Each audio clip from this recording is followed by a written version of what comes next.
The Jake Asman Show will begin shortly. Thanks to all these great Patreon members who help support the show. Get your super chats ready. Jake will be here in just a moment. If you love the New York Jets, this is the place to be.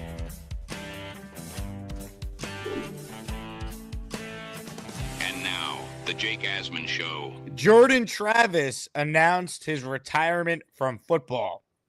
That's it for Jordan Travis. We'll talk about that and much more. Plus, the Jets have exercised the fifth-year options on the 3-star members from that 2022 draft class. We'll get into that as well. It's the Jake Asman Show. Let's hit it and get it started.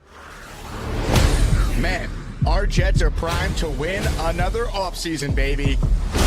I got just the guy to get us going tonight.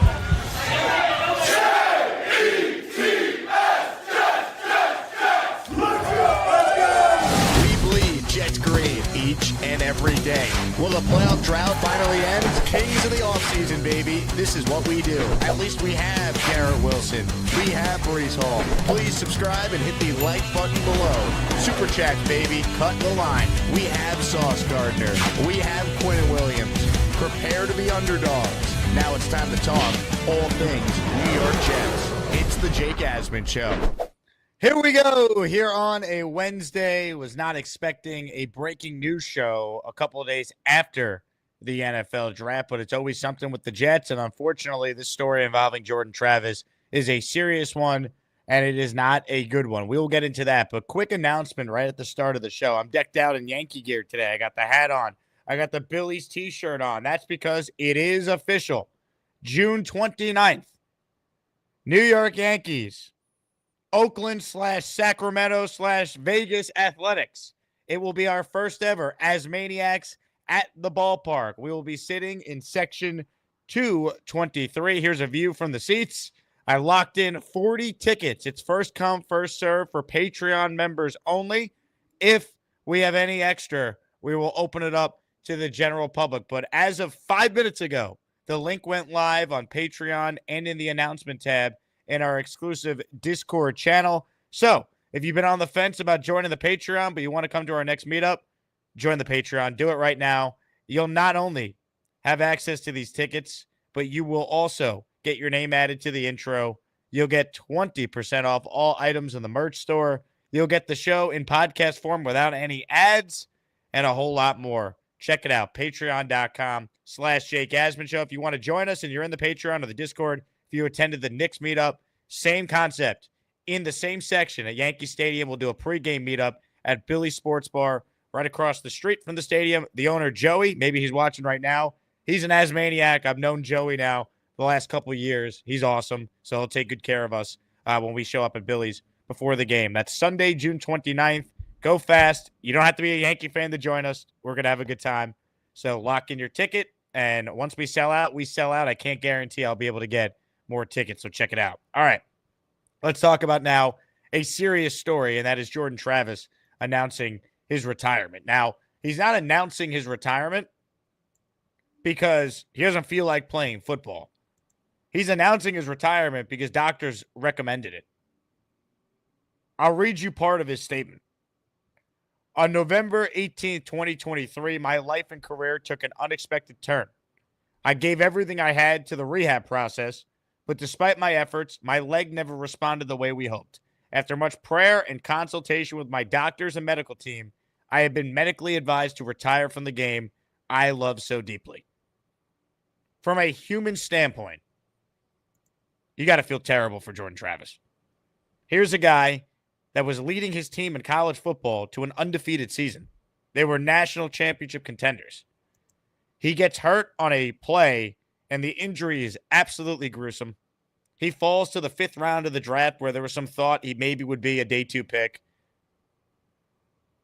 And initially, there was some hope that he was going to be cleared for training camp last summer. We talked about it on the show, and that never happened. We find out he suffered at least 1, if not 2 setbacks during the season in the rehab process, and now he never recovered. And he will never unless he unretires and something crazy happens, he's never going to step foot on the NFL, on an NFL field, and be able to complete a practice, let alone appear in a game. So it's hard to believe. You feel for him. You know, this is a guy that dedicated his whole life to playing football and to never even have the opportunity to practice healthy as an NFL player. It's just really, really unfortunate. So, from the human standpoint, you feel for Jordan Travis. You hate to see this. You really do. 5th round pick. The Jets knew that he was not going to be ready for OTAs and for most of training camp, despite what his agent was telling teams before the combine last year. Spends the entire season on the non-football injury list, and it's unfortunate. It's unfortunate. So I wish Jordan Travis all the best. I can't even imagine just what he's going through headspace-wise, right? He feels like he let his team down at Florida State because without him, they go undefeated and get left out of the college football playoff. Remember that? Because of his injury. And now this guy can't even see the fruits of his labor. All this work to come back, and it just wasn't meant to be. So I feel for him. I wish him well. It's a damn shame. And this is not the first time this has happened with a recent Jet draft pick. A couple of years ago, they drafted an offensive lineman that suffered an injury, and that guy never got to get on the field. And his name is escaping me right now, but someone in the chat will know which player I'm talking about. Just a horrible, horrible situation. At least Jordan Travis is not getting on the field for the Jets ever because of an injury. The Jets once used a 2nd-round pick on Christian Hackenberg. He was healthy. He couldn't play. So this has happened a lot, right? The Jets used a 3rd-round pick several years ago in Ja'Kai Polite. He never played a single snap with the Jets. The player I'm referring to is Cam Clark, the offensive lineman the Jets took a few years ago. He suffered an injury. We never saw him. So I just unfortunate. You wish Jordan Travis all the best. But, from a football standpoint, I do have some questions here about this year's draft, right? The Jets knew that Jordan Travis was obviously not healthy going into this draft. They didn't disclose it. Glenn talked around it when he was asked at the owners' meetings about 2 weeks prior to the draft. He wouldn't say whether or not he was healthy. I thought because they didn't draft a quarterback, that probably meant, hey, Jordan Travis is going to be able to practice at some point soon, right? Why draft this developmental quarterback on day 3 if you took a guy last year in the 5th round, different regime, I understand, but you took a guy in the 5th round last year that before the injury, some thought could go as high as the 2nd round. I don't think he'd be a 2nd-round pick. I think at best he was a 3rd-rounder, but still, that was the thought process. And remember, last year's quarterback class was way better than this year's, as we all saw. So I thought, hey, maybe the Jets didn't draft a quarterback at any point in this draft because they were looking at it through the lens of, let's compare Kyle McCord, Will Howard, any of the guys you want to throw at me to Jordan Travis. And maybe the Jets' evaluation was, we think Jordan Travis is just as good. Plus, he's already been in the NFL for a year. He's been around an NFL locker room. He's been a professional for a year. Let's take our chance with him rather than use another resource towards a quarterback. That's what I thought. And I talked about it with Rich Cimini on our show this morning. Little did we know, about 4 or 5 hours after that, we'd get this. So I think knowing what we know now, I think the Jets should have taken a flyer on a quarterback this year because like Cimini said, and I agree with this, I believe in the thought process of draft a quarterback every year till you have your established franchise guy. Not saying you use a 1st-round pick on a quarterback every year, but don't you throw another quarterback in the pipeline? And I get it. They signed, the quarterback, Brady Cook from Missouri afterwards? Like, he's a UDFA. Kyle McCord was there. Will Howard was there. Jalen Milroe was there even. I think Shedeur Sanders is unique. I wouldn't have gone down that route, but there were Jet fans who wanted it, and I understand that. There's something to be said for that.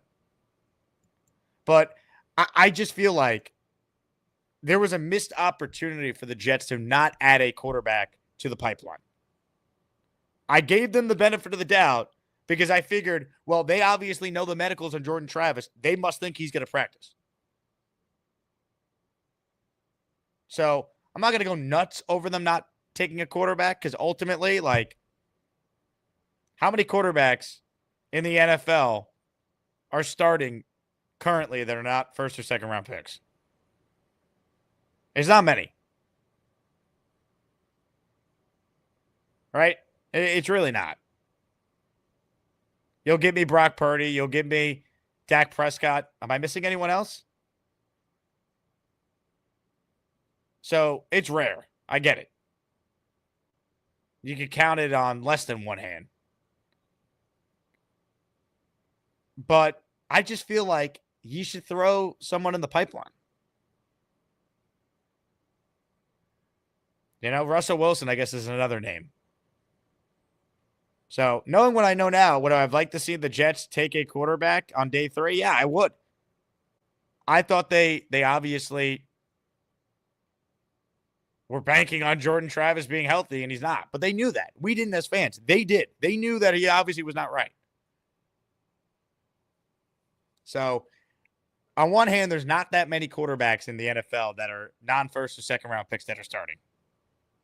You know, for every Russell Wilson, for every Brock Purdy, you know, there's tons of quarterbacks who stink, who can't play, who everyone just forgets about. It's way more bust than it is legitimate starters. But if you're the Jets and Justin Fields is here on a 1-year trial, essentially, why not? Especially if you knew Jordan Travis wasn't healthy. And they did. Obviously, they didn't necessarily know. I can't say Glenn and Muji knew that, you know, Jordan Travis was going to retire. I don't think it's fair to say they knew this was coming. But I don't know. Shouldn't they have drafted someone on day 3 to put in that room? It's a little disappointing. I'm not going to go nuts over it, but I think it's a little disappointing. Now, to everyone writing Brady Cook in the chat, enough. Stop telling me Brady Cook as a UDFA counts. It is not the same thing. Brady Cook is not Kyle McCord or Jalen Milroe or Will Howard. Stop. Stop telling me about Brady Cook. I don't want to hear it. Stop blindly defending this organization. Oh, they signed Brady Cook, Jake. What are you talking about? Enough. Stop telling me Brady Cook is the answer. I'm so sick of it, man. Brady Cook. Adam nails it. Brady Cook was passed on by 32 teams 7 times.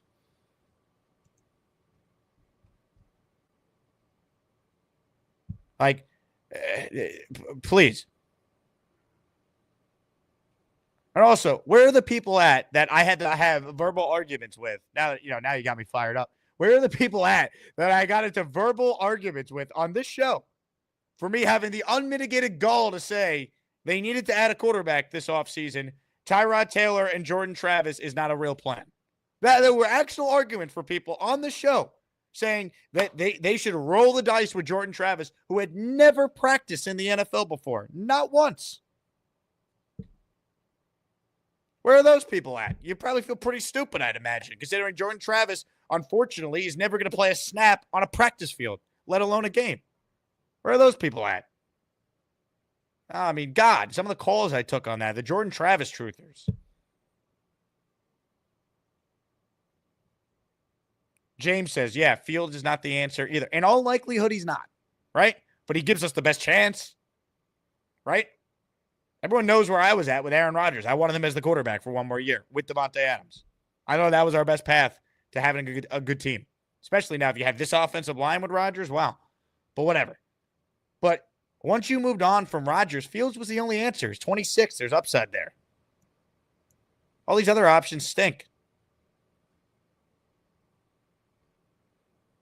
Anthony says, did Jordan Travis want to stick it to the Jets by not announcing this before the draft? Maybe they would have drafted a quarterback, but we will never know. I'd like to think this regime is not that incompetent, right? I'm trying to give them the benefit of the doubt.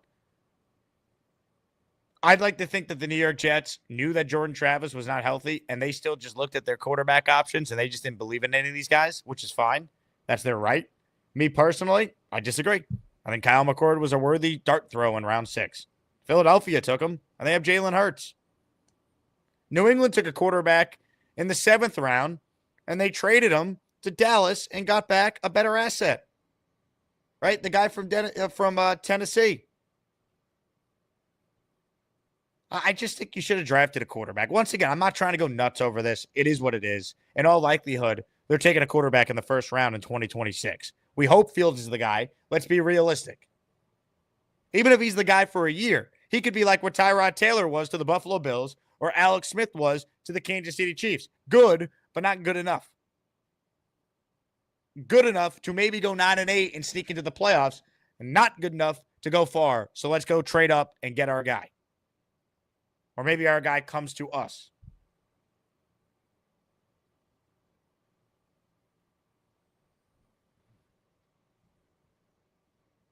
But I don't know, man.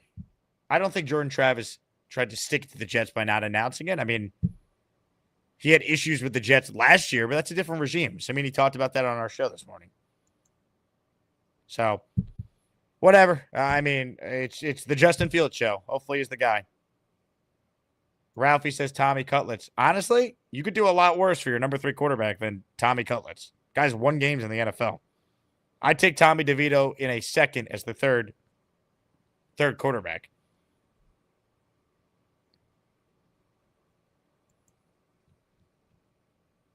Man. It is what it is. I do feel bad for Jordan Travis. Hit the like button if you're just tuning in. Comments, questions, super chats, cut the line. Quick reminder to anyone on Patreon who is watching the show and missed the open. The link is live for you to purchase your tickets for the first ever Asmaniac at the ballpark. In fact, shout out to Lee Van. Lee's the man. The man works underground. He doesn't typically get to hear the show live, so he downloads it afterwards. But he is the first Asmaniac to lock in their spot for our event on June 29th. Michael Duramo just purchased 2 tickets. Michael, we will see you and Carly Duramo at Yankee Stadium on June 29th. Love it. Anyway, quote Charles. Anyways, lock in your tickets if you're a Patreon member. First come, first serve. If we have any extra, we will then open it up to non-Patreon users. Thank you all for your support. All right, let's talk about some positive Jet news. You see these 3 guys on your screen? Oh, man, do they grow up so fast. The Jets have exercised their 5th-year options on Jermaine Johnson, Sauce Gardner, and Garrett Wilson. Kind of cool that Sauce holding up the number 1 that turned out to be his actual number. Love that. Anyways, I can't stop doing the Gorman. Here are the salaries for the 5th-year option. Let's make it clear because someone asked me about this after Muji said right before the draft that they were going to do this, and they made it official today. This does not mean they have signed long-term contracts. What it means is Jermaine Johnson, Sauce Gardner, and Garrett Wilson are under contract for this year, which is the final year of their rookie deal, and now an extended, tacked-on 5th year. Only first-round picks have 5th-year options, right? Breece Hall, for example, is going into the 4th year of his contract. He's a free agent after the year. 2nd-round picks and beyond are under contract on rookie deals for 4 seasons. First-round guys have the 5th-year option. So Gardner, Wilson, and Johnson are now under control for this year, 2025, and next year, 2026. The money that you see on the screen for what each player is making is based on playing time, Pro Bowl appearances, All-Pro appearances. So if you're wondering, hey, why does Sauce make more than Garrett and Jermaine? Sauce is the most accomplished of the 3 players from an accolade standpoint, even with his quote-unquote, and for his standards it was, down season of 2024. Garrett is second at $6.8 million after Sauce is making $20.1 million. By the way, these are fully guaranteed.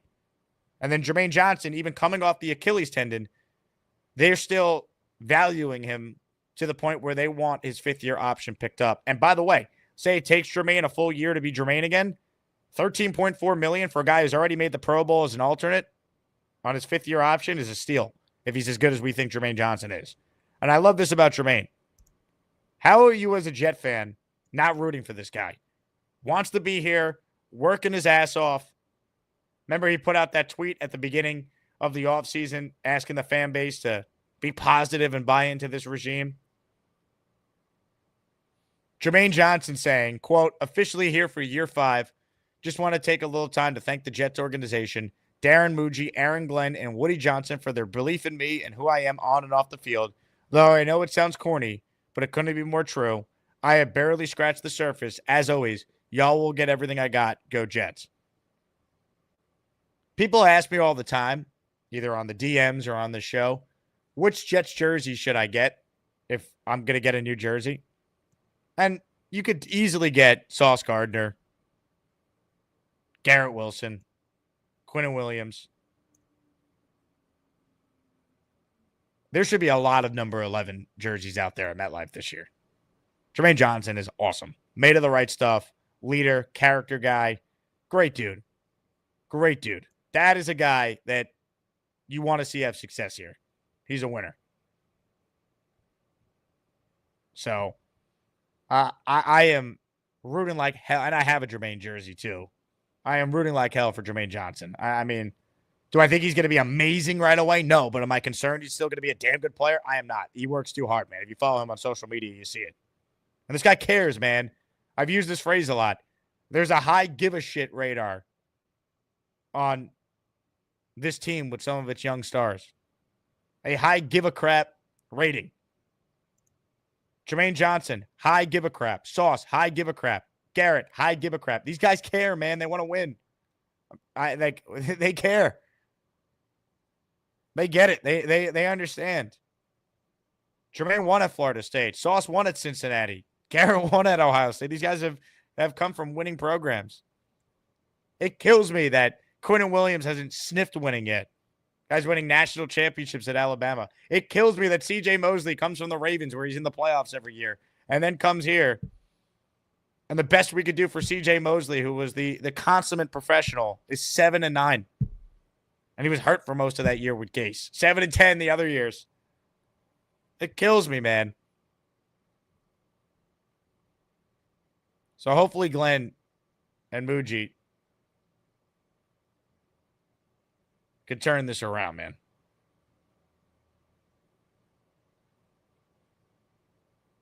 So let's hope. But it's the right move to pick up their options.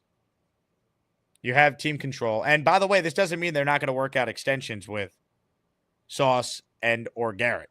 I still think they will. But what it means now is the extension would start after the 5th-year options. You'd have this year, 5th, and then it'd be like some years added on. Ultimately, it's the right approach by the Jets. I don't think anyone can dispute that. If you're watching live right now, hit the like button. Comments, questions, your super chats cut the line. Another reminder about our raffle for this week. A full-size Broadway Joe signed and authenticated helmet is on the line, folks. And if you win it, you have to call in and wear this helmet on the air for one call. At least one call, right? Gift the membership to be entered. $10 super chats count for 2. $20 super chats count for 5. $50 super chats count for 10. 5 memberships gifted, 5 raffle tickets entered. That easy. Get the membership. Or if you're on your phone, not by the laptop, and you can't gift, you could send in a super chat to be eligible. Also have a chance to win a signed Justin Fields helmet, a signed Joe Klecko helmet, and we will add more prizes if we get more raffle entries. All right, here we go. Aaron with the first word. He says, this is a shocker. It was a gamble by JD, which didn't pan out. Do you think the agent put out false reports to get him drafted? Look, I don't know Jordan Travis's agent, but I did think it was total bullshit, and check the tapes. I said it on the show last year that he was going around telling people at the combine that his client was going to be healthy for training camp. He never was. I spoke to people with the Jets last year that said that they never thought that he was going to be ready for training camp. And I said that on the show. So I'm not totally surprised. Do I think his agent was putting stuff out there to try and help his client? Sure, that's his job, though. Right? And I don't blame Joe Douglas for drafting Jordan Travis, by the way. It's a 5th-round pick. It made sense. 5th-round pick. I blame Darren Muji, and I'm not that mad about it, but I think it's a fair criticism. They should have taken someone on day 3 this year. Why not? I thought they didn't because they knew Travis was going to be healthy, not that he was going to retire. They knew he wasn't healthy. Maybe the Jets didn't know he was going to retire, but they knew he wasn't healthy. I don't believe them otherwise. They say no. Aaron Glenn's not incompetent. They knew. Hennessy says, why do Jet fans love third-string QBs? We love quarterbacks, Henny. We love quarterbacks. We have not had one. We need one. You can't win in this league without one. Dan says, Jets have had to know about this for a while. I don't know if they knew that he was going to retire, though. That we don't know. I'd love to ask Glenn or Moochie that. WD, feel bad for JT. Got to be crushing. I wanted Milroe in the draft. Jets should have 2 running quarterbacks if they're committed to this style. Tyrod ain't it. Tyrod is a serviceable backup quarterback. That's what he is. Milroe went in what, the 3rd round? I mean, they could have done it. They could have traded up for it if they wanted them.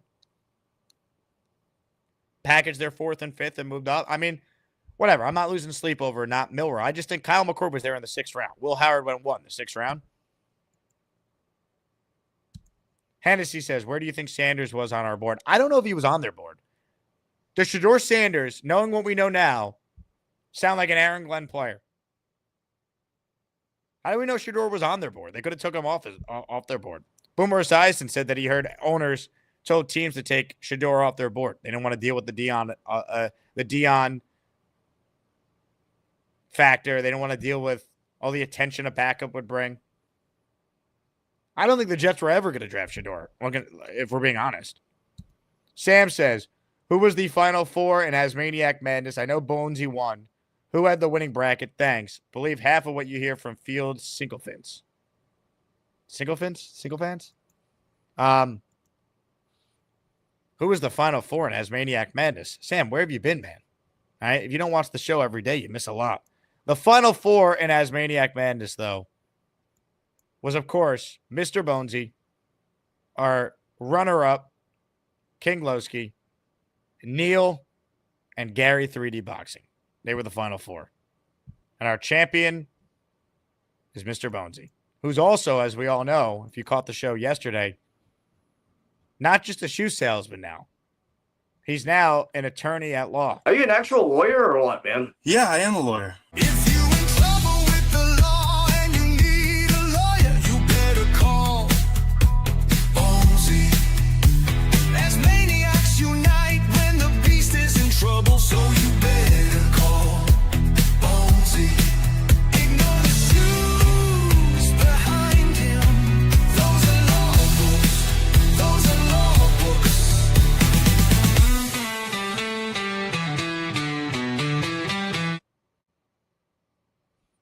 You missed a lot on the show if that's the first time you saw that.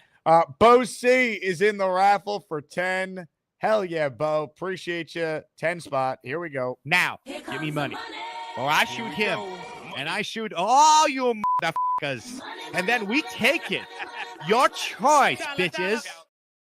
Raffle entries for Bo. If you hear your name, you thank him. Ogre King, Mike Banks, M. Roman, Brian Nicholas, James Wilson, Beast Breaker is the man, A Panda Teddy, Trainer DC, Bonesy Attorney at Law, RB, and Jorge Galvez, all receiving channel memberships from Bo C. Kyle Clifton in the raffle for 2.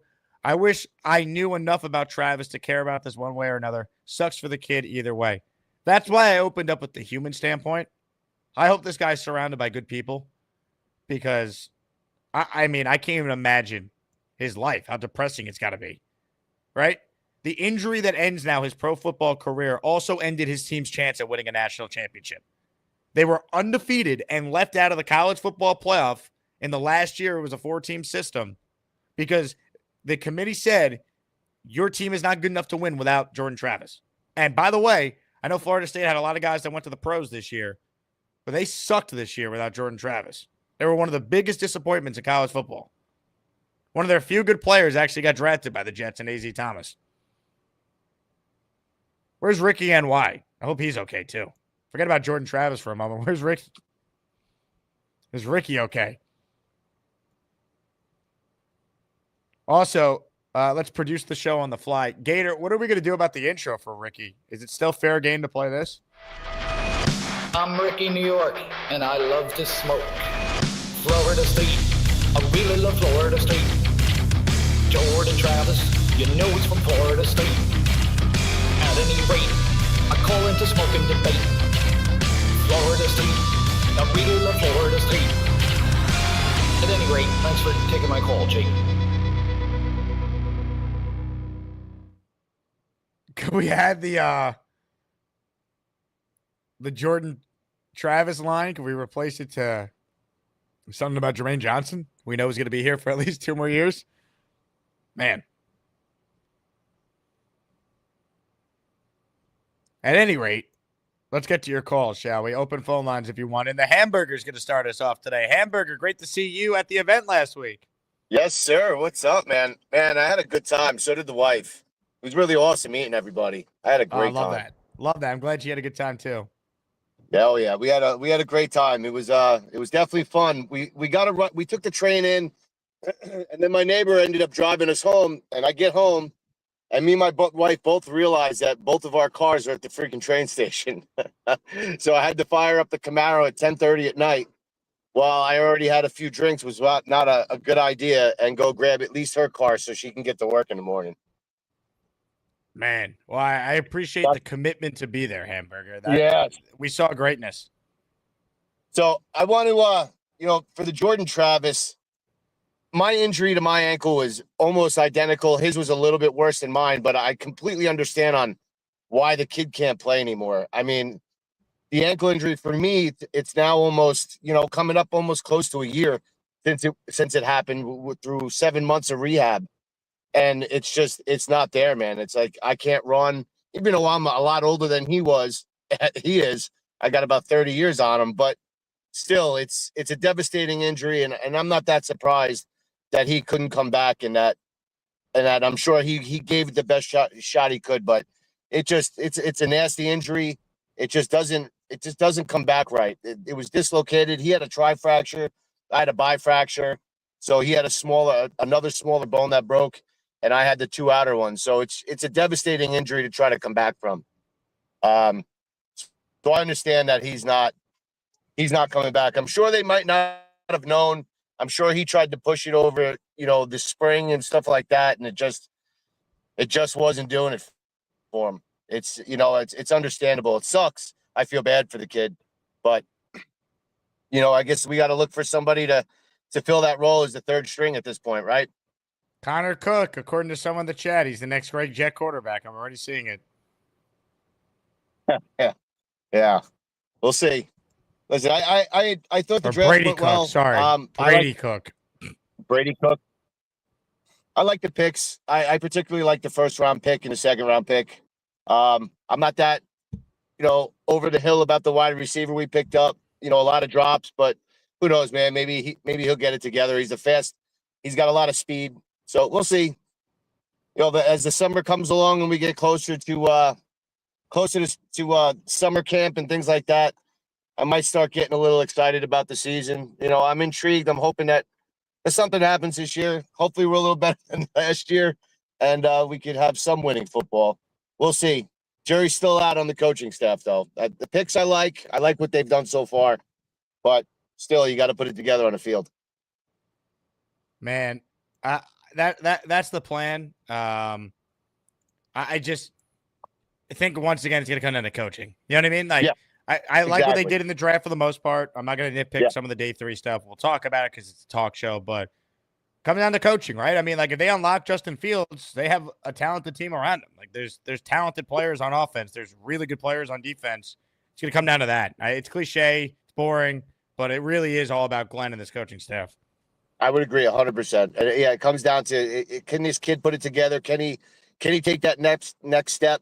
Can he throw from the pocket? Can he get the ball spread it out around the field? Yeah, we're going to run the ball a lot, but still, we want more than just gimmicks and running and having him run, because if he gets hurt, then we have Tyrod Taylor, and Tyrod Taylor isn't really too dependable to be there for many starts. So the kid's got to be able to throw from the pocket.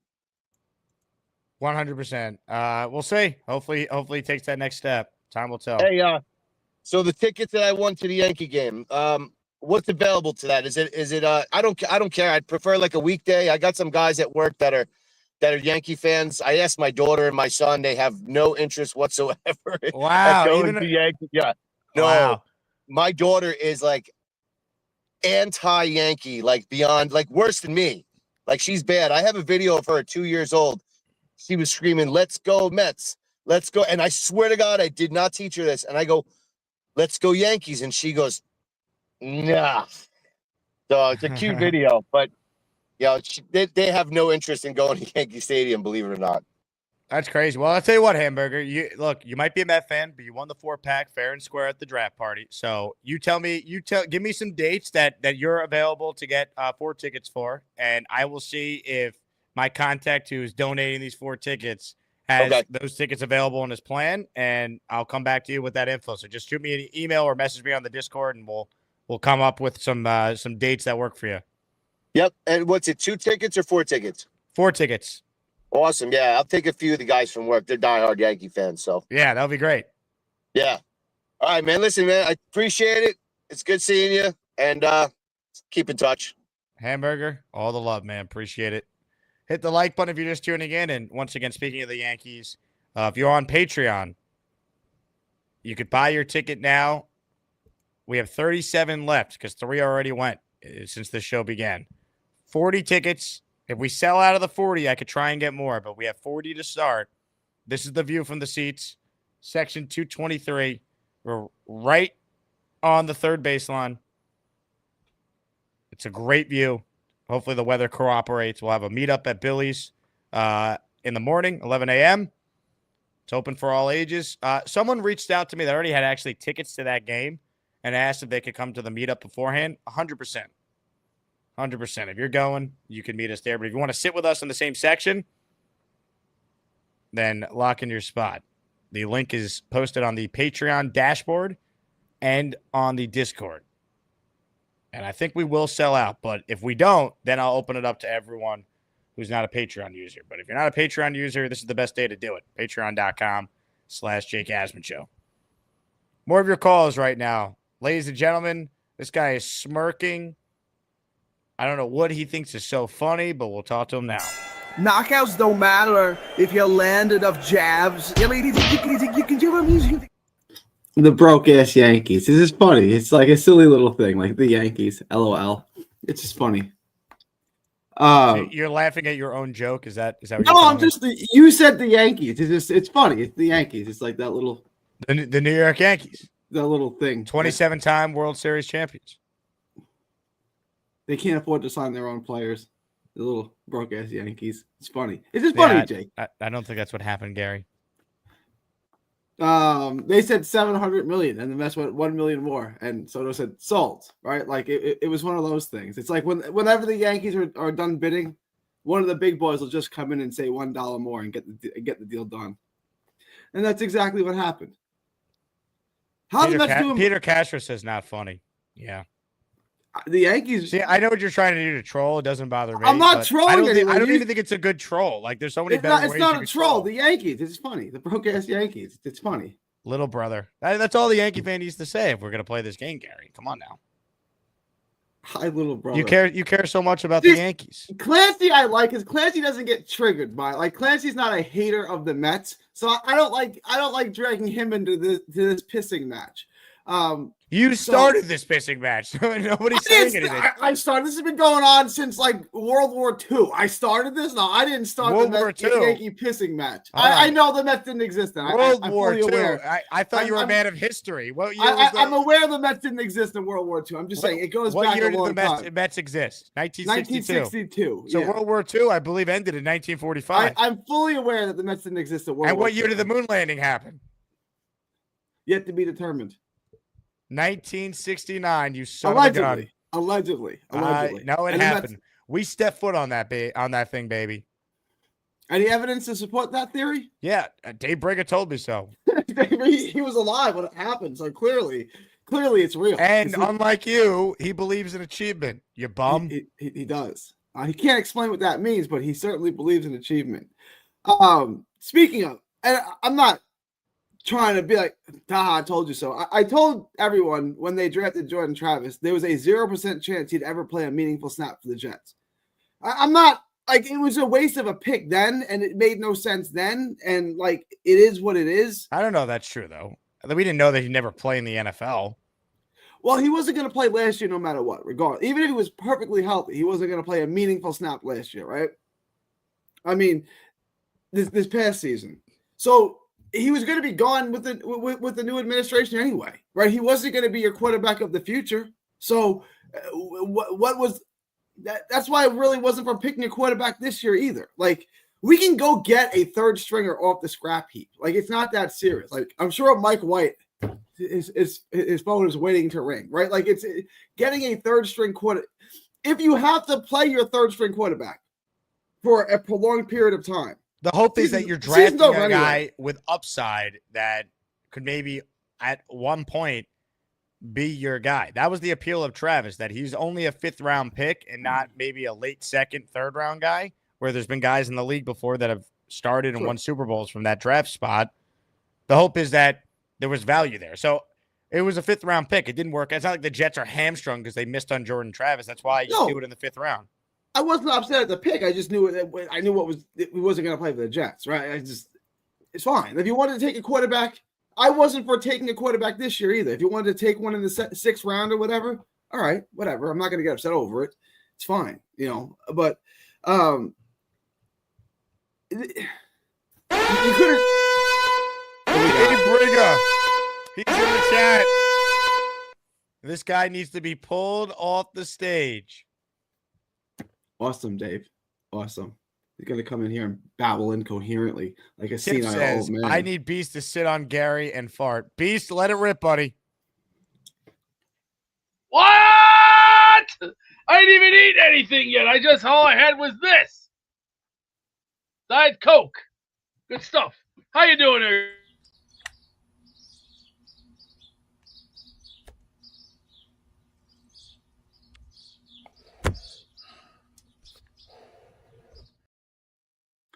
And the guy that says I was Monday morning quarterbacking, I said this immediately after they picked him. I said it before they picked him, when we all knew they were going to pick him, when Andrew Fialco had me and Ricky on. And I said, he's never going to play for the Jets. You can draft him all you want. He's never going to play for the Jets. So it wasn't Monday morning quarterback. It was Sunday afternoon quarterbacking, to be fair. No, probably Saturday afternoon. That's right. Was that the day they drafted him? You said that? It was no. I said this was before they drafted him. It was before the draft. You had me and Ricky debate him with Fialco moderating, and I was like, "You can. I don't care if they draft him. He's never going to play though." Gary, go purchase the dictionary and return to Bobby's show.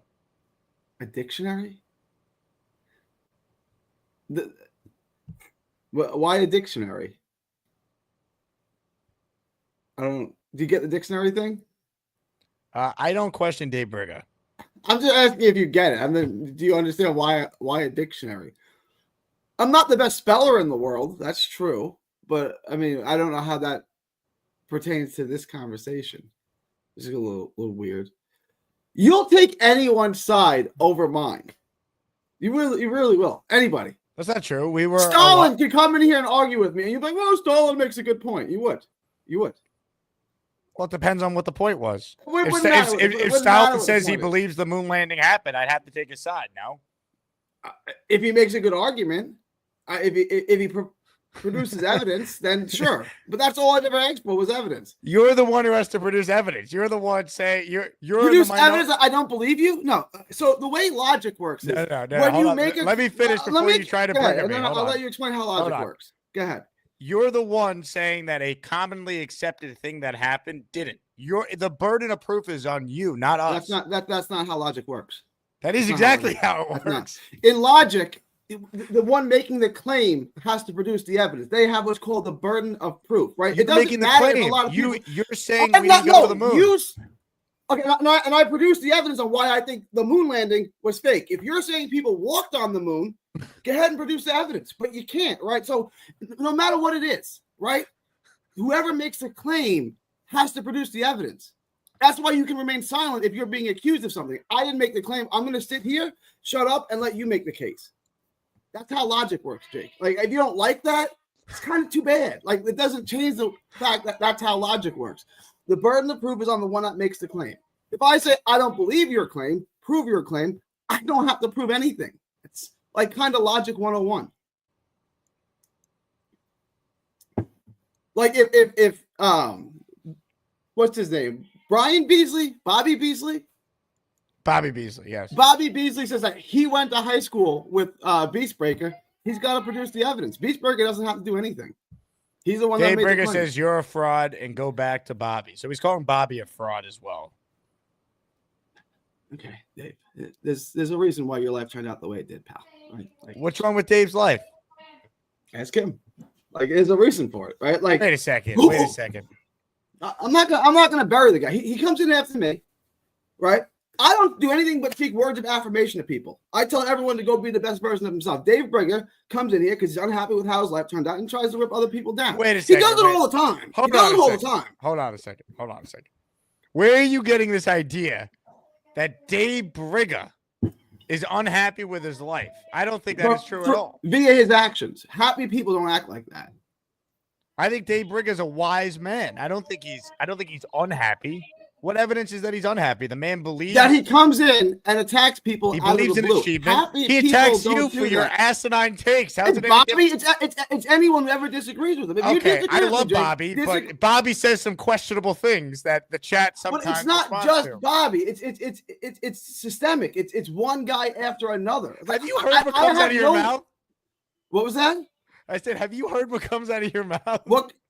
I don't speak anything but words of affirmation to people. I tell people to go be the best version of yourself. Like, I do. We've established all I do is counterpunch. I've never won, except for you. I start with you because it's your show and that's fun. Outside of that, I don't start fights with anyone. They start a fight with me. They get in the ring with the bull and then complain they got the horns. It's like, I don't know what to tell you. You picked the fight with me. Dave Brigger says, my life is great. I don't like your takes. You're a big zero buddy. I agree, Dave. Cool. Well said. Awesome. Thanks, Dave. Thanks for dropping by. Thanks for your take. It's duly noted. Like, you're a big zero, buddy. Only losers who hate their lives say things like that. What? Have you ever seen like the comment section during this show? Everyone's a loser if they say something. Look, you say trolling someone else. Hang on. You got 40,000 subs plus, right? Yes. How many people make demeaning comments about random people in the chats? 20, 30 out of 40,000? It's more than that. It's really not. Right? It's a handful of losers who don't like their lives, who try to bash other people. Winners don't do that. You don't hear Tom Brady bashing, Brady Cook. It's not worth my time. But you hear losers. Are you comparing? Wait. Are you comparing yourself to Tom Brady? No, I'm comparing Dave Brigger to Brady. I haven't compared myself to anybody. I just said you don't hear Brady, the top of his field, bashing guys below him. You hear plenty of guys below him bashing Tom Brady. You hear it all the time. And this is what I said. Haters only hate on people who've accomplished more than them. Right? And if you're an unhappy loser, you start bashing people to justify your own failure of an existence. Jersey Jet says you tried to bash Artie. Artie came after me. Artie.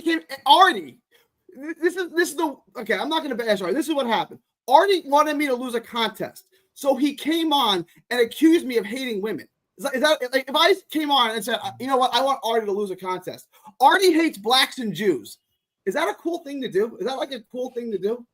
So you know what I'm saying? It's such a low life thing to do. It's like that's what you're gonna do. Well, you did make a comment that that women in this chat were offended by.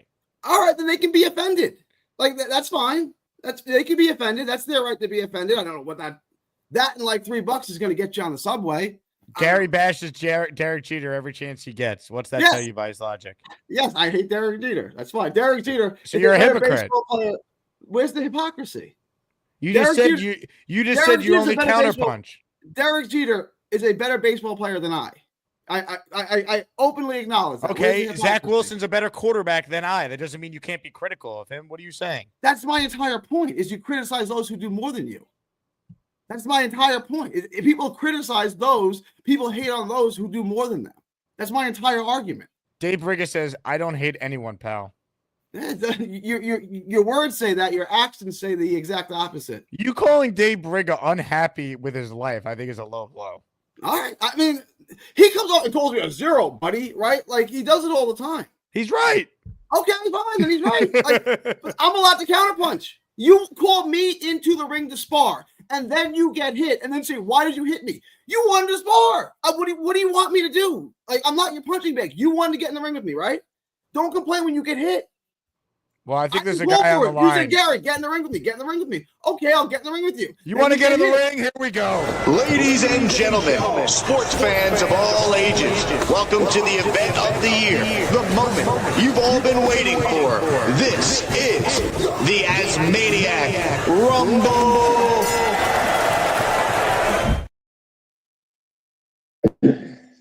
What up, Indie Jet? How are you, my man? You know, I'm not even going to argue. I have nothing to argue with you about. You know, the whole reason I even called in is now that we have an attorney at law on the staff. By the way, one of the greatest moments in the history of entertainment is Bonesy saying, "Yeah, I'm a lawyer." Yeah, you know, and so ever since I got this Cromartie jersey or this Cromartie helmet, I've had 6 now paternity tests delivered from, you know, and 2 of them are from overseas. So my question is, does Bonesy do international law too? Because I'm going to need some help. He's got baby mamas all over the world. He's gonna the Cromartie helmet. It just summons in the baby mamas. Just pulls them. Yeah. In. So you know, I'm just gonna try. I'm just trying to reach out to Bonesy and see if you know what Bonesy can do to help me with this. You know, I just want a Aaron Glenn signed helmet, so maybe they'll offset each other. I don't know. And I'm going to tell you, Bonesy usually represents shoe salesmen who are sued for fraud, and he's also very expensive. So bring your pocketbook. That's all I can say. Well, you know, it's still going to be cheaper than 6 positive paternity tests. Good point. That's a good point. Bonesy's the best at what he does, so you're in good hands if you can afford him. But you're right. I mean, the amount of payment you're going to have to make in child support, Bonesy will take care of you. Bonesy's got you.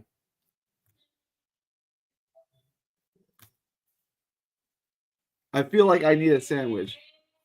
All right, I'm gonna wrap this up. If you don't have any, if there's any further questions, comments, I will address them. Here we go. Gary, have you gone nuts today, or did you sip a couple Grandpa's old cough medicine? I don't drink. If that's what you're referring to. Okay. Then you must have been smoking something very, very I don't smoke anything either, but I would do that before I would drink. Okay, but sure, yeah. sure. Okay. You know what?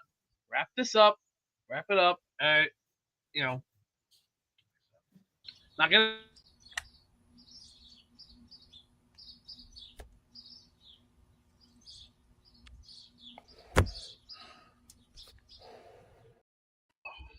All right. Is that it? Oh, he's still here? Yeah. I got an ice pack on my head because, wow, you gave me a headache. God dang. I mean, I never thought I'd get a headache from you, but boy, did you put a 10-pounder on my head today. Yeah. Sometimes you just got to man up and battle through a headache, you know? The headache. You'll get through it. I'll tell you, I got pills waiting for me right now. Good old-fashioned Tylenol. That'll do the trick to get rid of my headache. Right now, or you can figure out why you have a headache and actually solve the problem instead of taking pills. You were driving everybody bonkers.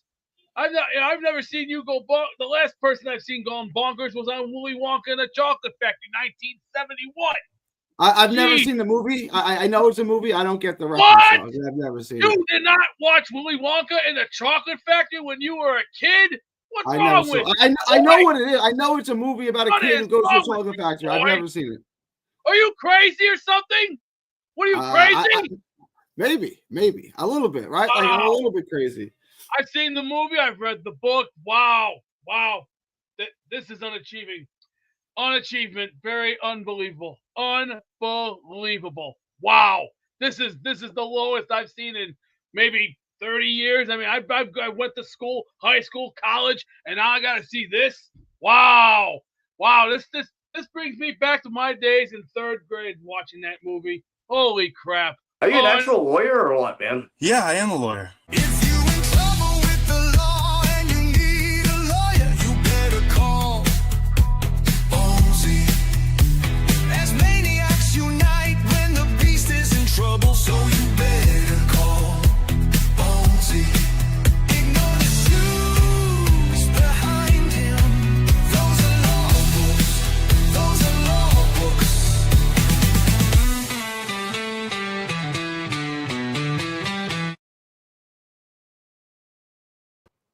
Ladies and gentlemen, I thought we were done. I really did. But you know what? Let's get right to it. Dave Brigger's on the line. Listen. I got like 2 minutes. Listen, great worker. Hi, Dave. How are you today, sir? I'm doing well. Good. I'm doing well. I don't appreciate your comments about me, buddy. You don't have to okay? appreciate them. That's Just fine. put it that way. You don't have to call me a loser. I don't have to what? You come in here and you speak negatively on everyone, right? Like you don't use your words for positive. You don't. Who do I speak negatively about? Your takes are awful. Everybody. Your takes are awful. Okay, that's fine. And you've said it. No one asked for your opinion. You gave your opinion. That's fine. The beach Well, explain it. Explain it. You'd say I don't know what achievement is. Go buy a dictionary. You'll find out what it is. I never said you don't know what achievement is. What are you talking about? You just said it 10 minutes ago. We're not going to have this conversation where you just babble incoherently like I'm not a babbler. Joe Biden hey, listen, over like you nothing. Don't call me a babbler. I'll do what I want to do. You don't call me a babbler, buddy. Okay? I didn't call, don't ever call me a babbler. You babble to the nth degree. Who's a babbler like you? Who's a babbler like Gary Boxing? Gary Boxing, the big babbler. Babble-mania. That's all you do is babble. Good. Awesome. Yeah, okay. Awesome, Dave. Okay. Does this seem like a happy person to you? Does this seem like a person who's I'm happy. In his life? Don't ever call me unhappy. You know nothing about my life, my friend. First of all, you don't tell me what to do ever. Okay. Second of all, you don't tell me what to do. I didn't. You don't tell me what to do. You don't call me a babbler. I agree with you. No, if I want to, I will actually. Okay. Maybe if I'm 30 years younger, I'd knock you out. I didn't call you a babbler. I said we're not going to do this thing where you babble incoherently. And I'm not a babbler. You talk then. You talk then, Mr. Intelligentsia. You talk. You speak. What would you like me to speak about, Dave? If you let me go, I'm not going to do this thing where you cut me off every 3 seconds because you're an angry old man. I don't cut you off. We're not going to do this. Okay, go on. Speak. Speak, my man. Speak. I don't have anything to say to you. You're there you go. You never have anything to say. Put it that way. You're not going to cut me off. Zero. You just said I'm not going to cut you off. And immediately you cut me off. This is. I didn't cut you. I just give you I gave you the stage. The stage is yours. The stage is yours. My entire point was happy people who are fulfilled in their life, don't do what you do. Do you know my life? No, I don't know your life. I never claimed. Why do you make statements you don't know? No, I made comments that I see the guy that come on Jake's show. You asked me a question. I'm going to answer the question. All right, go on. You said, why do I make the comments that I do? Right? I know that you're unhappy because of your actions. I know that happy people don't go on random shows and insult random people. People who are unhappy in their lives do that. That's what you do. So 2 + 2 = 4 here. If unhappy people go on and insult random people, I'm random. Who's random? I'm random. Who's random? I just answered your question. Bobby's not random. He's an insulting guy. He insults people, and he insults everybody. And then you get mad. No, wait a second. I never insulted people's family, calling they were in the mob, going to pick up dead bodies, and then he defends himself. I don't know what that's in reference to. You're on the show every day. You're on Bobby's show all the time. You should know what goes on there. Ask Addison. He'll tell you. I don't know. Do I care? Like, maybe stop being so sensitive. Like, you're a grown man. Like, I'm not sensitive. I'm not sensitive. You're sensitive. You know what? You're a one-way street, Gary. You're a one-way street. That's all. You are a one-way street. You don't see anything besides what's in your little mind. This really is like Grandpa Simpson. It's just like off on a tangent. What are you talking about? What tangent? This I is told like, you like to speak. You you ever don't watch make The any sense. Simpsons? You know, it's like the kids I don't. ask Why would I a watch story, that and then like garbage? 10 minutes later, he's Why like would I watch babbling the about garbage something else. Simpsons? That's what we're doing here. Why would I watch That's the what Simpsons? Grandpa Simpson. I don't even understand what that is. Yeah, I never watched that I stupid know. show in my life. I know you don't. You should go Google Grandpa Simpson and just like I'm the not kids going to will sit Google down with a story idiotic and then like he'll shows, just okay?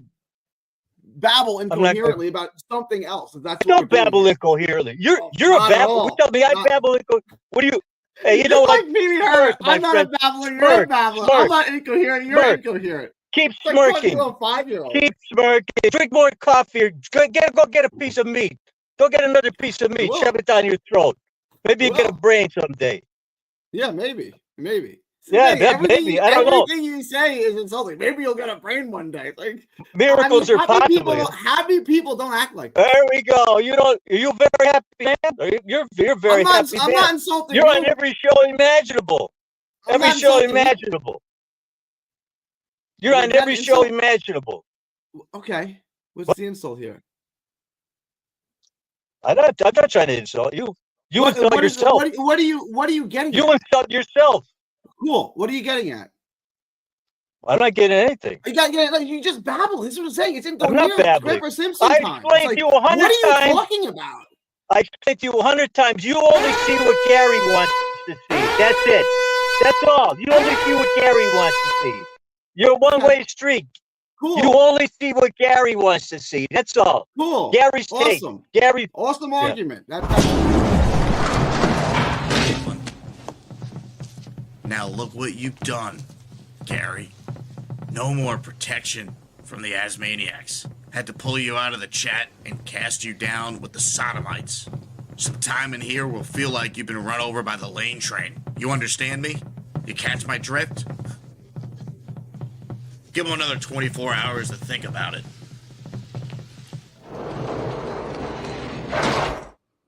I was not expecting a Rumble today, folks. We've had some wild shows, but I was not expecting. What are we, back in March? Briga versus Gary again? Big fella put an end to it, though. We have rules around here. $50 bounties applied. Big fella paid it. The Bat fella, out of respect for Dave Briga losing a friend, he doesn't need this at this time. Time's up. Dave, very sorry for your loss, by the way. First time I've had a chance to talk to you. Man, that was something, huh? 10 raffle entries for the Bat fella. I ran a poll, though. Someone said we need a poll. 50-50 right now, like old times, baby. The poll is simple. Are you Team Briga or Team Gary? Team Dave Briga, 50%. Team Gary, 50%. 87 votes have been cast so far. Vote, vote, vote.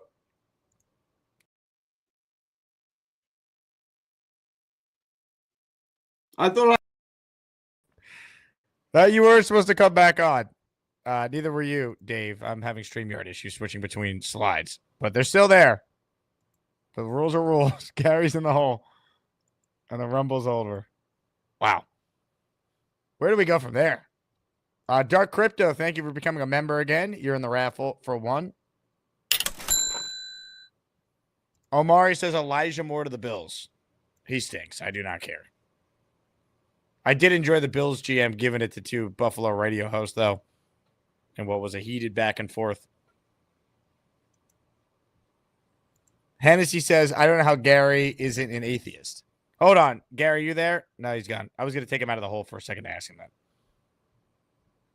Garrett says, I think this Bobby Beasley kid we got in the 14th round is a good shot to be our franchise quarterback at QB1. Beast, is Bobby Beasley on the Jets? One word. No! That's negative. Completely negative. That.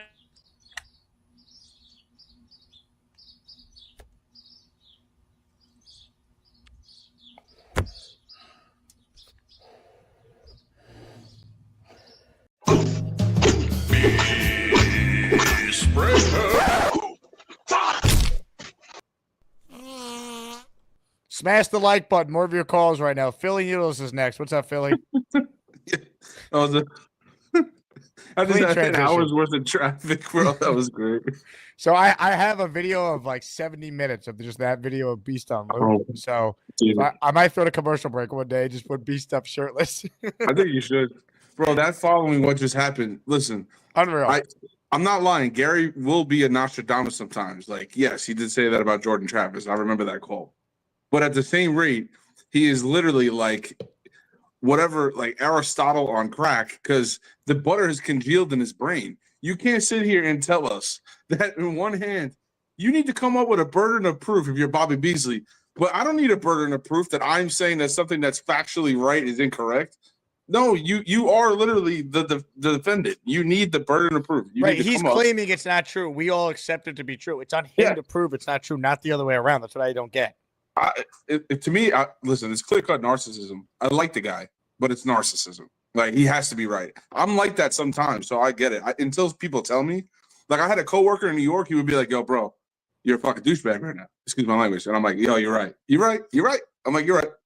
And I'll be like, tone it down. Okay. Narcissist, tone it down. He's narcissistic, bro. But you're not Like, a he has no, narcissist like, because you filter. could recognize that. Like, you're Yeah, he's willing got to, no like, filter. no one's perfect. Gary thinks he's perfect. Yes. It's like every take can't be 100% Gary right. And, like, you can't sit here and tell Briga he said Briga is a miserable human being. Yeah. Hold on a based second. on what? How? A take? He comes on with takes against everything. So he's mad miserable. But he's not miserable because he said he's happy. Bro, he'd be the best doctor to have. Be like, yo, doctor, I'm telling you, bro, I'm going through some crap right now. Can I get some drugs? I really can't prescribe you drugs. Well, it's only to make me happy. I'm gonna get you those drugs. Like, you can't go back and forth, bro. Like, you can't make up your own rules. Gary's out of his mind right now. Now, But, what's your take on Bobby Beasley yesterday? Oh, dude, I did call in. I sent in a super chat. You missed it. I wanted to lay out where's his company? What's the company he worked for when he was a wrestler? What was his wrestling name? No one asked. The only wrestling footage we have on Beasley is him dressed up as a woman.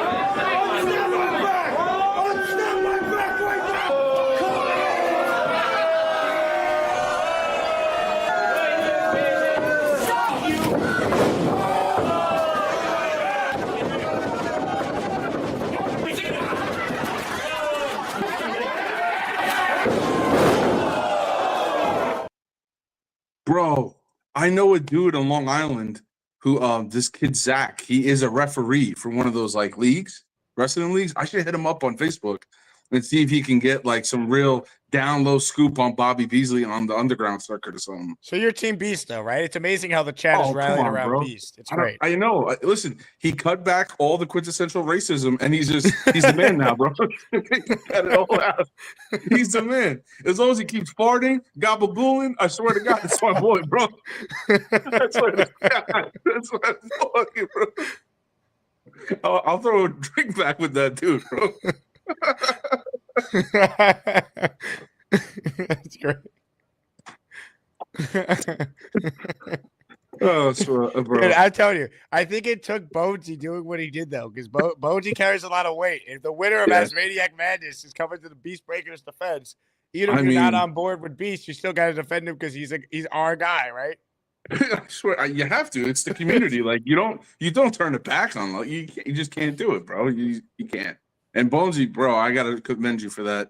Just whatever you do not represent Chef Kevin. Daniel Jones was his pick. Do not let him. He's swaying. You see, I'm doing a Gary right there. He's swaying it. He's just saying I said that, but I never really said that. Or did I? Oh my God. Well, Bonesy's a hell of a lawyer, though. I'd let him represent me in a court of law. Semantics. Gary Semantics should join his firm. Those unbelievable. Plaintiff defendant, bro. They would just kill. The law firm would be insane. Oh my God. All right, bro. I'll let you go on that. Ladies and gentlemen, Philly Noodles, one of the greats.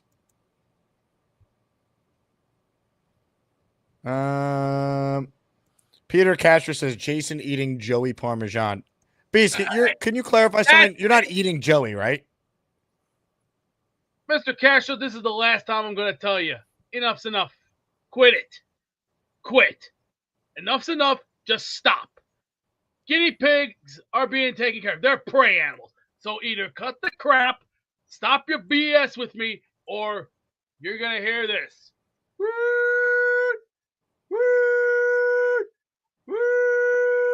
That's a warning. Now, no more of it. No more insults on my guinea pig. No more insults about anything else. Leave me alone and back off. Enough's enough with you, jerk off. Now I got something better to go do called laundry. It's called go fold some towels and do some clothes for a change. Now, Jake, let's move on to the next caller, please. And no more questions. And no, Mr. Castro, you got my name wrong. There ain't no such thing as a blowhard. The only thing that's the real blowhard is you. So take it to the bank, put it in your checking account, and go cash it by yourself, big boy. Everybody, how are you all doing tonight? Right now, I'm in a great mood because I finally crushed that son of a bitch, Bobby Beasley. Now, he is non-existent.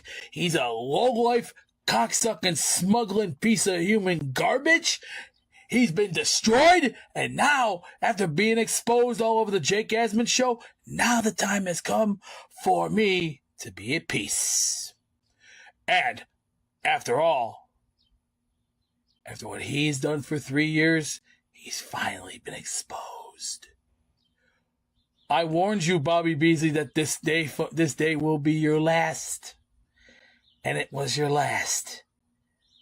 Goodbye, Bobby Beasley.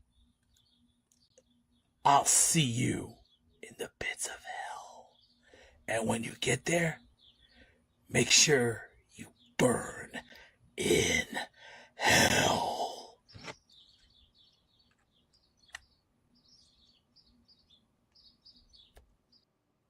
Well said by Beastbreaker. Some super chats, then back to your calls. David says, Gary, NASA, etc. Probes have captured images of moon landing sites, including the Lunar Renaissance Orbiter, LRO. I'm not an astronaut, folks, so if I mispronounce the terms, please excuse me. I talk about a bad football team for a living. JR Jet with a super chat. Had to super chat this just in case you missed it, but I like what Philly just said. There's right, and then there's Gary Right. Hashtag chat up. JR, hope you're doing well, my man. I don't know if you caught the beginning of the show. I know you came to our Knicks meeting, but we're doing a Yankees outing now too. If you want to join us, links on the Patreon or the Discord. First come, first serve. 3 people have already bought tickets. There's 37 tickets left. 30. You know what? Actually, there's 36. I got to have one for myself. 36 tickets left. All right. More of your calls right now, ladies and gentlemen. To the Gusbuster hotline we go. Where standing by is...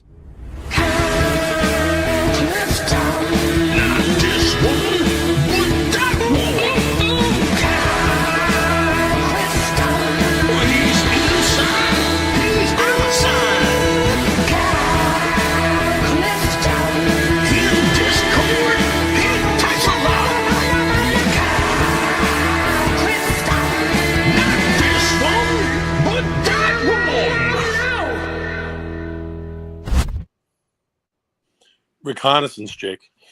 Reconnaissance, thank you. English literature major. I do a lot of proofreading and judging other people's writing for a living. So, would you like to judge Gary's takes? I'm going to stay out of it. Okay. I will say this. I think all people are different levels of happiness at different times. Does that make sense?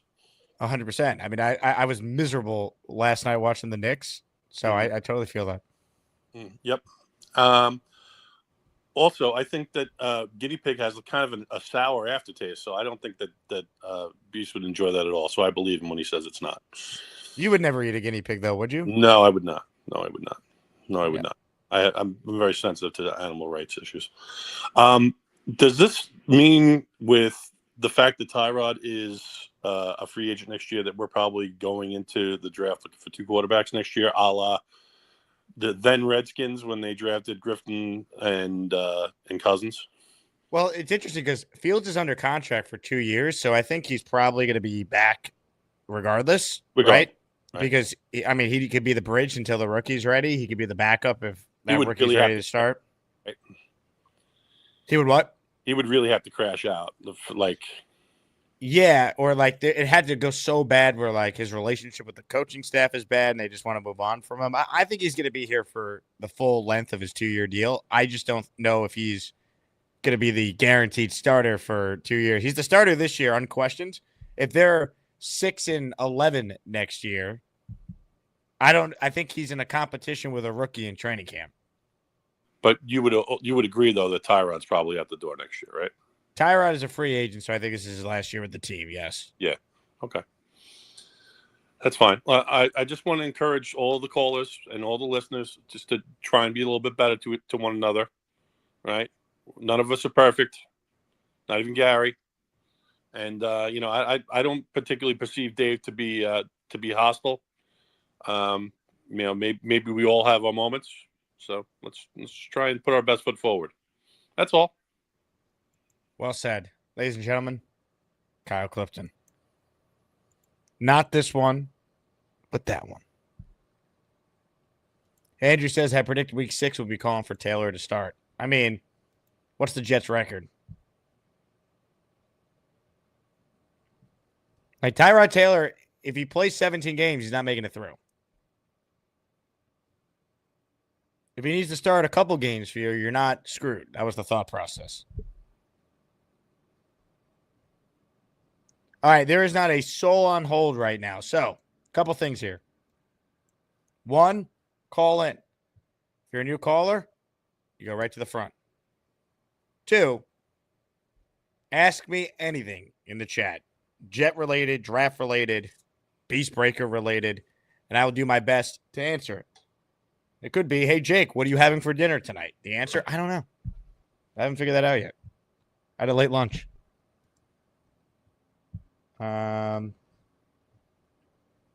Let's see. I thought about pulling Olbrich's press conference today where he basically apologized for his son being an idiot, but do we really want more Jeff Olbrich press conferences? By the way, Elijah Moore's contract, 1-year deal, worth up to $5 million.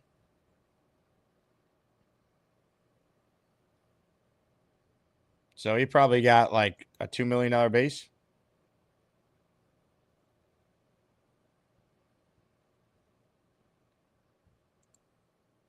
CJ, would you take Amari Cooper on a 1-year deal? I would. Samini today was like he can't move. So I don't think that's going to happen. The name to watch, I still will say, is Keenan Allen. They need a slot guy. He's a slot guy. Perfect fit.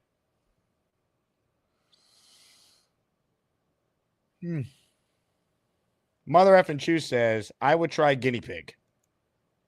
Beast, would you recommend eating a guinea pig or no, right? No way.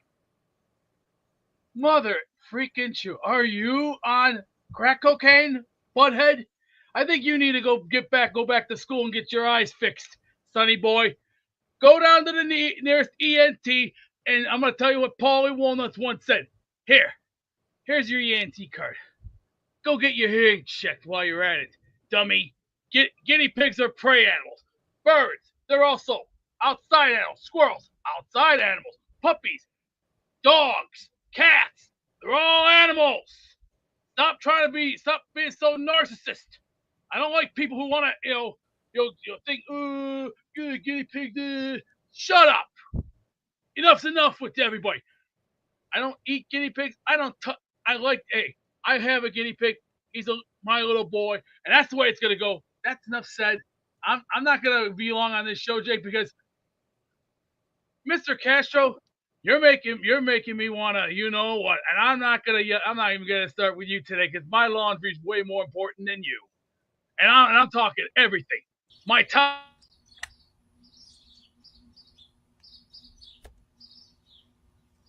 Would you silence, or should I do one of these?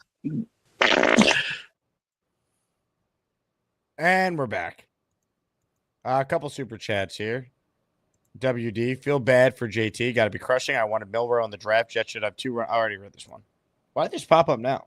StreamYard, you're glitching.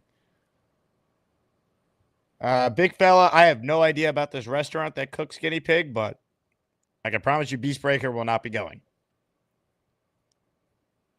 Aaron says, do you think the Falcons should be fined for Brick's son mistake. I'm surprised the Falcons got fined. Brick getting fined makes sense, but why should the Falcons have to pay a fine for Jeff Ulbricht's kid's mistake? If anything, the fine should be Ulbricht should have to pay the fine, and then shouldn't they take the money from Ulbricht's salary? Is that I don't know. They had to do something, but to those saying Ulbricht should be fired, that's ridiculous. All right, that's a little too much for me. I'm sorry.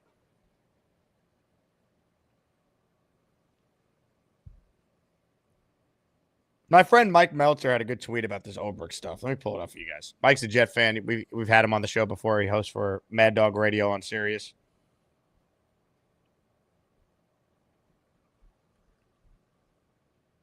Let me pull this up because he's right. Also, today's been a bad allergy day. My nose has been running all day. The pollen today, horrific. Here's the tweet. I suppose nobody is supposed to criticize interim coaches in sports or how they parent their kids in general, or how people parent their kids in general. But I will say that this story is very on brand as to how Jeff Ulbricht, in quotes, coached the Jets after Woody Johnson fired Robert Saleh.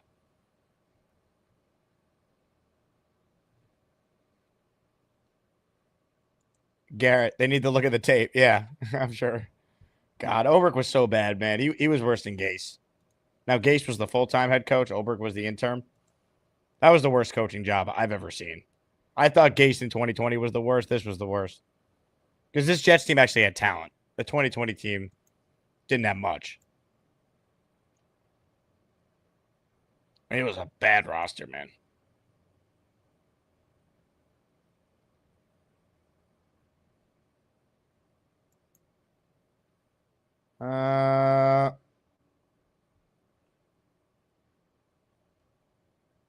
Peter Castro, he stunk. Yeah, he did. Last chance to get in here. Comments, questions, super chats. I am shocked that Bo C gifted 10, so I stand corrected. Bo C gifted 10. But that's it. So I'm going to gift the membership right now. If you want one, here's what you need to do. You need to subscribe to the channel, and you need to click the like button. And then you're eligible to get one if you don't have that membership badge already next to your name. We're giving away a full-size Namath, full-size Justin Fields, and a signed Klecko helmet. So you have a chance to win one of those three prizes in the raffle. And when you hear your name called, you're a channel member. I'm going to gift one shortly. So click the like button. Let's see how many likes we have right now. We are at 219. But there's 360-something people watching. So click the thumbs up icon. Big fella, you got 10 entries for your $50 super chat. Same as gifting 10 memberships. I'm gifting one right now. In 5, 4,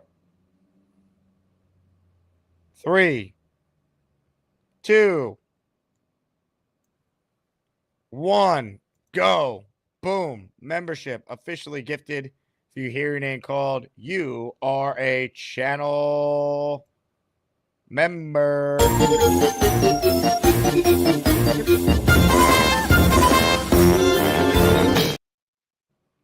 JC Jets is the recipient of the channel membership. JC, I'm entering you in the raffle for one.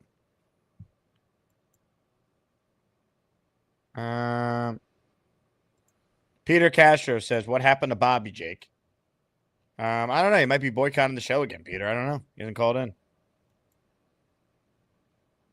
Aaron says, how do I get on the raffle? $10 super chat, 2 entries, or gift a membership. You could get in via super chat, or like David, you gifted a membership. So he's in for one. Thank you very much, David. You were in the Asmaniac raffle for one with this. You get the fuck out. Carl Duncan. You're a channel member, my friend. Jersey Jet says, I want to see Beast Breaker ring footage. Beast, are there any footage of you in the ring? I did not wrestle.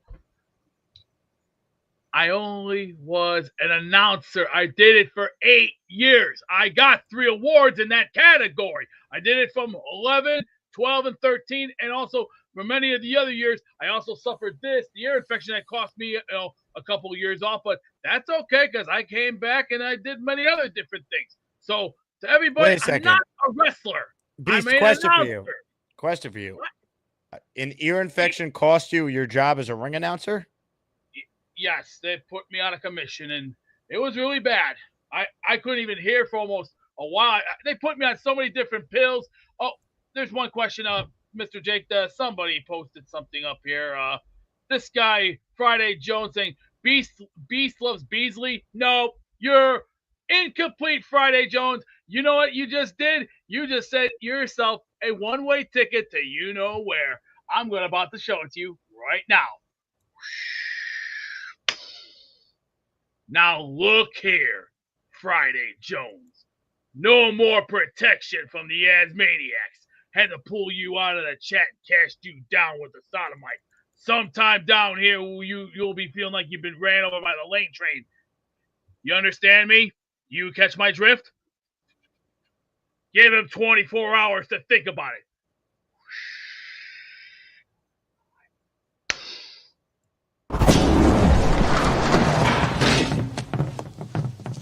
Now look what you've done. No more protection from the Asmaniacs. Had to pull you out of the chat and cast you down with the sodomites. Some time in here will feel like you've been run over by the lane train. You understand me? You catch my drift? Give him another 24 hours to think about it. Pretty good impression, Beast. Well done. That's how you earn respect. You earn your way up the ladder by fighting for it. It doesn't take a man to get off your ass and do a job. I've been doing it a long time. I've watched the WWF growing up when I was a baby, and to now, hey, I got everything I need here. Do I complain about it? No. And I'll tell you one other thing that I'm proud of. I'm proud of what Brigga did today. He smoked Gary like he was one big bag of weed all night long, and that was one of the best fights I ever seen. And today, good thing I went and got one of these. You ever drink one of these? A Diet Coke? Yeah. You ever have a Diet Coke? I've had a Diet Coke before, sure. Hey, I've drinking plenty of these, but I miss drinking some of these. But you know what? I gotta watch it on the soda because you don't want to drink. You don't want to get all this. So that's why I gotta cut back a little. That's why doctors are telling me stick to juice, stick to water, stick to tea, but no coffee for me. No, I don't drink coffee. Mr. Hey, Zach. Beast, yeah, my brother's got a question for you here. Where did you announce wrestling? Let me talk to you, brother. I like to see him. Bring him over. He's a big fan of yours. Yeah, well, yes, I have. I've done it for 8 years. I did AAW for 3 years. I did APW for close to several months because they were really bad. And then BCW, I heard about it, and then the first minute they brought in the Road Warriors, I was so like, holy crap! So I finally got a chance to meet Road Warrior Animal because Hawk passed away a long, long time ago on some weird crap. Then I met Tracy Smothers. Then next thing they brought in was the Killer Bees, which was, I don't know if you guys may not remember, Jumpin' Jim Brunzell and Killer Bee Brian Blair. I met these guys. These guys were very funny guys, very, very outstanding and very smart. They're kind of like the Rock and Roll Express, but a different kind of vibe. The Killer Bees were the funniest thing the WWF ever had. You got to give them credit. But I'm very happy I retired from that because the way things are today in our society, it's just wrestling it's a very different world now. It's very, very different. Like if you go to Japan, they're quiet over there. In Wait, Mexico, the real people of Japan? Yes, if you go to New Japan Pro Wrestling and you see thousands of people that sit down, they put their food out and you know what they do? They sit down, they're quiet, and they enjoy good wrestling. Mexico, they're a little crazy because they like the crazy stuff, like the lucha and all the other goofy, crazy stuff that they see. America, we're different. We're very different. You know how we're different? We're crazy. We're a little rowdy, and we can be a little nuts in the head. And sure, we're a little psycho too. But if you look at us now, I mean, look at it. America's a different breed. I mean, sure, we're not. You know why we're different? Because look at how different it is now. We have AEW, we have ROH, we have WWE, we also have PWG, and also other things here. Oh my goodness! Holy cow! It's the guitar. It's Kerry King. How you doing? Who? Kerry King from Slayer. Did you remember? Did you forget who Kerry King was? No, Kerry King. Kerry King was the greatest guitarist from Slayer. He was also with Jeff Heineman, and that was one of the greatest bands of all time. And Gator, let me just say this about you, my friend. You're a respectful man. I respect your work, and your comedy has gotten bigger and better. I mean, I could take the likes of Tim Allen, Jeff Foxworthy, even oh my God, Ted Danson, and also Harry Anderson from Night Court, and say, holy shit, like, you put this four-way combination together, you got comedy right between your eyes. It's the best. I mean, you got it down. And the Bonesy video is beautiful. That is what I call a masterpiece. You get the fuck out. What's up, Gator? How we doing? Nothing, man. I'm sitting here making some bacon, and it just occurred to me that why is Beast always the only one in the green room? I don't get it. I don't know, man. I can only deal the cards that are dealt. I know. It's just that I'm trying to figure it out. Like, did we break something? Because I watched some of the other shows, and they have far less viewers than you and many callers. I feel like something's broken, and maybe it's people are like afraid that they're going to have to be thrown into the ring with Beast. Maybe it's like I just did to you. Well, yeah. I mean, but I only do that with people that know Beast, though, that can handle him. I don't know. I feel like there's a fear out there of what like I know there's no topic really. People aren't calling in. What are we going to talk about? Travis, what's his name? Jordan, Travis. I want to hear from Ricky. That's the saddest part about today's show. We haven't heard from Ricky yet. Yeah, well, he's probably sleeping. Yep, he works the overnight, so we'll give him a pass. We'll hear from him tomorrow, I'm sure. But I'm just kind of dumbfounded, and I called in literally because like Beast's the only one here. Like, come on, guys, there's so many of you there in the chat. People like watching the train wreck. They don't necessarily want to be a part of the train wreck. Well, yeah, and that's just it. I mean, I feel like they're afraid they're going to miss something, or they're just waiting for the next thing to happen, and they don't want to, It's like, come on, guys, call in. We want to hear from you. We want to hear your Jets takes. I don't really have any. Billy Noodles has so many takes. He's back for more. Oh, here we go. Yeah. We'll get some Aaron Rodgers takes at least. Yes. Yo, Gator, I was just dying for at one point for me to just be on a video, just getting destroyed, making fun of Aaron Rodgers. It never happened, like ever. Maybe you could do something with the Gabagoolin that I just came up with, that adjective pronoun there. He's Gabagoolin. I put you in the derangement syndrome. You saw that video, right? No. Oh, I guess we kind of hung that one up because I had you and Nick Shine in the derangement syndrome, but that one kind of didn't go over too well, so we kind of pulled it from the. It's on the rotation right now. It's not the rotation. But at least you showed it once. Okay. You have to go back into the archives to catch that. You said you're making bacon. What are you making? Turkey bacon, regular bacon? What kind of bacon? Gary would like to know. I know that for sure. Making regular bacon. Where's Gary at? He's got to be around. Who gives a shit? Kyle Clifton says a yeast infection cost me my job in the bakery. Oh, he killed me. I wanted to say something about that in the chat, and I was like, I don't think it's worthy enough for the chat. It's not appropriate. Also, I went Aaron, to the bakery. You're in the raffle for 2. I got you down. And Leanie, I see you get the membership as well. I will make sure we add you to our raffle for 2 as well, or for 1. Oh, here we go. No, I was just playing that for Leanie. Oh, okay. But I do have a great guest on the line. We wanted fresh callers. Hey. We got Gator's dog, thank God. Ladies and gentlemen, joining us right now, and before I can bring them on, I need everyone to take out their phone and smash it up against their face. I got my Iron UG. I hope you like my Jets take. You know they call me David T. It's not easy for me to see, but if you bring me full stream, you might like what I had to say. I'll need to get real damn close, cause my vision is dog shit. Hello, everybody. Hello. You know what, Jake? In the last couple of days, I've been on the Beast Breaker thing, and I do have a lot of Jets things on my mind. But as far as Beast goes, I'm on the Beast train. He, anybody that can love his pets, and I can relate to it. He's got a big heart, and he's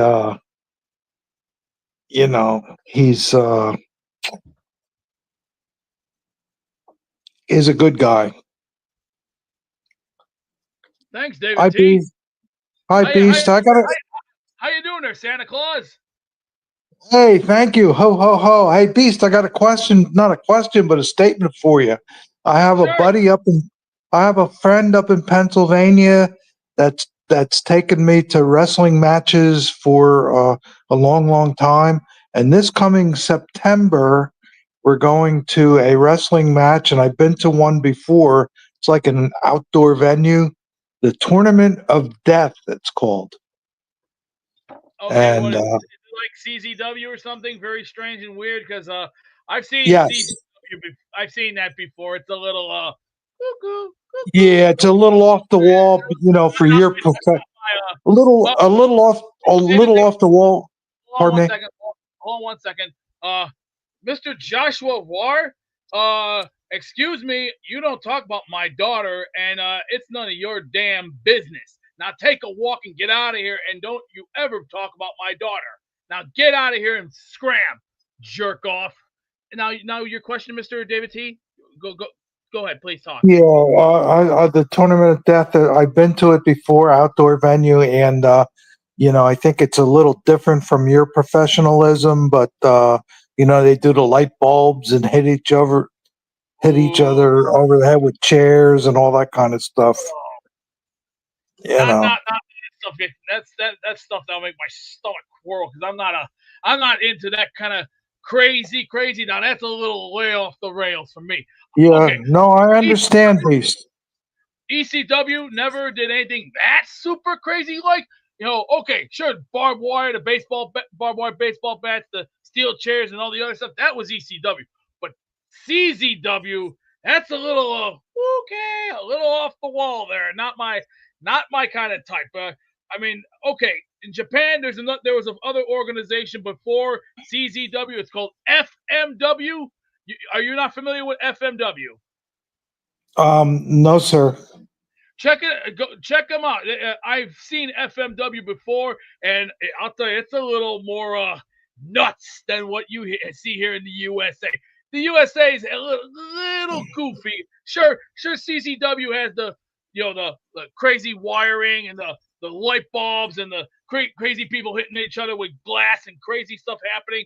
Whoa, that's too much for me. Too much. Can't handle that. Well, the thing of it is, Beast. It's different from your professionalism, and I know it's a little more entertainment, but from what I take, they are truly athletes. Ladies and gentlemen, sports fans of all ages, welcome to the event of the year, the moment you've all been waiting for.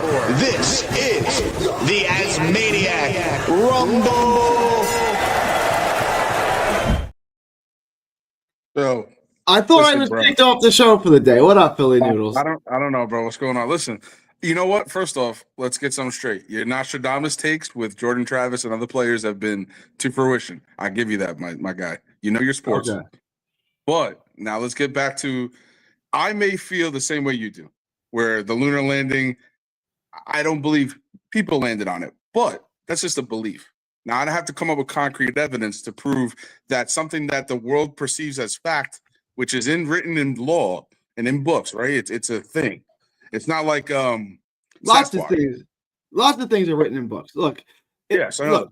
Let me just, and I'll let you go. But popularity doesn't determine truth, and popularity doesn't determine logic. In logic, whoever makes the claim, and it doesn't matter how big or small the claim is, whoever makes the claim carries the burden of proof. That's logic 101. That's why when the defendant, you said the defendant has to prove his case. No, he doesn't. The defendant doesn't have to even testify. The defendant can sit there, keep his mouth shut, and not say a word. In logic, whoever makes the claim, if I accuse you of jaywalking or mass murder, no matter what the crime is, no matter what the allegation is, I have to prove that you did it. You don't have to prove anything. That's logic 101. Doesn't matter who believes it, who thinks it's real, whoever makes the claim always carries the burden of proof, no matter how big or small the claim is. So what I'm trying to say is you are claiming that it's incorrect. So it's the same logic. You can have the logic go either way for proving something wrong or correct. You could go either way. All right, so this is I'll address that. So there's like two things there. There's a moon landing that people say happened in 1969. I said that's fake. Yeah. Okay? And I've given my evidence on why I think that's fake. Then there's another question. Has anyone ever walked on the moon? Well, I don't know, but I haven't seen any evidence to suggest that they have, right? So I'm not claiming no one's ever walked on the moon. I'm claiming I've never seen any evidence to suggest anyone's ever walked on the moon. So there's two different things there. Was the supposed moon landing in 1969 fake? Yes, it was. And here's why I say that. Here's my evidence for me saying it's fake. Okay, that you're right. That's an affirmative claim. I'm claiming that's fake. And here's my evidence why. Then there's another claim. Has anyone walked on the moon? It's not that I know of thing. I don't have all knowledge. I haven't lived on the moon for all of the history of the moon. I can't say for sure that no one's ever walked on the moon, but I see no evidence to suggest anyone's ever walked on the moon. Okay. Now let's get to the second point here. The real reason why we're at this point in the juncture. Brigga. You can't say Brigga is a miserable human because you yourself have takes against athletes and players and coaches and people, and your takes are what they are. Does that mean at that moment you're not happy? Because, dude, my guy, I'm not a happy Jets fan. I'm not a happy Mets fan, and I'm not a happy Nets fan. And at the moment, I'm not a happy Longhorns fan either. So, yeah, like Chiefs fan doesn't come on and blast other teams. Am I a happy Jets fan? Not really. Am I a happy Mets fan? Not really. Do I hate the Yankees because they won the World Series 5 times in my lifetime and the Mets have never won it? Yeah, that's why I hate the Yankees. People walked on the moon, correct? Yeah. Prove your claim. It's not my claim, it's history's claim. You're an ignorant person. I was there. I know it went on. You were on the moon? You just don't believe it. Give me the evidence that people walked on the moon. You don't make any sense. All I've asked you for is evidence. You don't believe in achievement. This is irrational. You're acting like an irate 5-year-old. Listen to me, big mouth. Dave Brigga, walk like a man. It's not my claim. It's not my burden. You said you went to college. They teach you nothing? Shut up. Don't tell me to shut up. This is ridiculous. You're ridiculous. You can't have a rational conversation. You can't shut your mouth. What's rational? You're just a denier. How does me knowing the name of the 3 people who died on the Apollo prove that people walked on the moon? That itself doesn't prove it, no. Prove your claim that people walked on the moon. Men don't die for no reason at all. How does men don't die for no reason prove that people walked on the moon? Your evidence is that you were alive when someone claimed to have walked on the moon. I was living then, yes. What does that prove? I believe in achievement. I believe in a space program. You believe in achievement. Therefore, people walked on the moon. That's your argument? I believe people didn't lie to us like you. I believe in achievement. Therefore, people walked on the moon? Go read the history. Go look at films. I have books. Then this should be easy for you. Prove that people walked on the moon. You've done all the research. This should be easy. It's not my burden. Buzz Aldrin, in his mind, had to calculate the exact landing. You believe it was a cover-up? I don't believe the claim that people walked on the moon. That's it. I have to prove history, but you don't have to prove anything. Go take some more headshots. You need some. The 2 biggest debates over the last calendar year on this channel. Should the Jets keep Aaron Rodgers? And is the moon landing real? Some shows, the Rodgers argument would dominate. And other shows, like this one, still on April mother effing 30th, the moon landing. It's unreal. Oh, man. Last chance to get in here. Reminder about the tickets to our Yankees outing. 36 are left. We made it official. Join me and a slew of your favorite Asmaniacs. If you came to our Knicks event, very similar. We're going to be in a awesome section. This is the view from our seats. Section 223. Pre-game meetup at Billy's Sports Bar in the Bronx. Going to be great. JD, Gary on the wrong side of both the AR and the moon. So I'm with Gary on Rodgers. We actually agree there. But I believe the moon landing happened. See, Gary, you said earlier that I'd go against you on everything. Not true. We agree there. I would have kept Aaron on a 1-year deal with Devontae.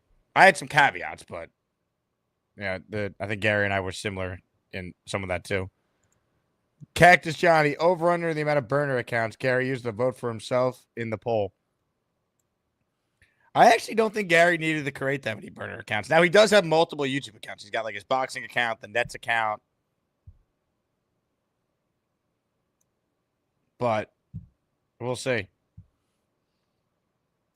Sarah says, another event I miss out on. Sarah, you have to come to New York. We need you here. Now, I did receive a message from Craig today that he's back. That's right. Craig is in New York City right now. We'll be seeing him soon. Grab your boomerangs. Also, Craig's getting some great weather. Other than the allergies, the weather outside today is tremendous, like 75 and sunny. All right, few calls left here. If you got them, bring it. Big game James always brings it. He's next. What's up, James? Good to hear from you, man. I know, man. It's been so busy. I'm anywhere and everywhere. So I didn't watch the whole video. I just saw your take about the Jordan Travis retire. I mean, again, to me, it's like same old Jets. We can never get anything right, but it is what it is. Again, as a human, I feel for him. It sucks that he could never try to shine as an NFL player, but again, as a human, I hope he makes it well. What I did want to ask for you, and this is an opinion, is, one, again, Cleveland does have a loaded quarterback room now with taking Dylan Gabriel and Shador.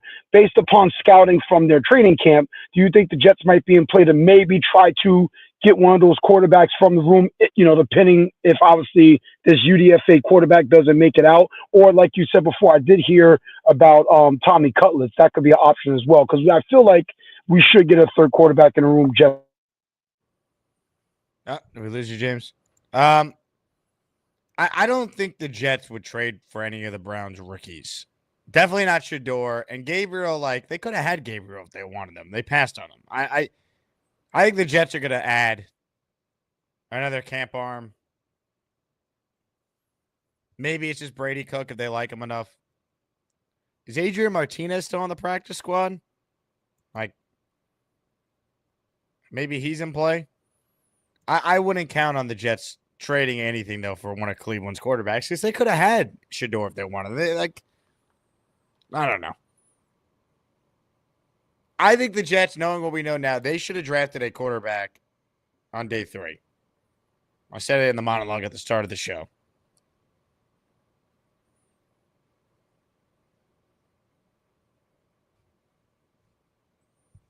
It's amazing how people like Brady Cook all of a sudden in the chat.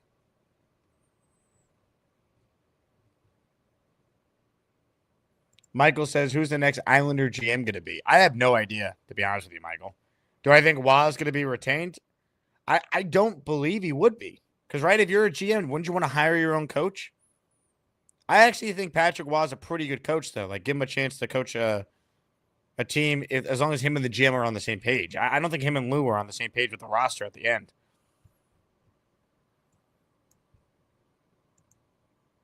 Matt O'Leary will join me tomorrow, Michael. I'll ask him about that. He is a diehard. I'm an Islanders fan, but O'Leary's like a diehard guy.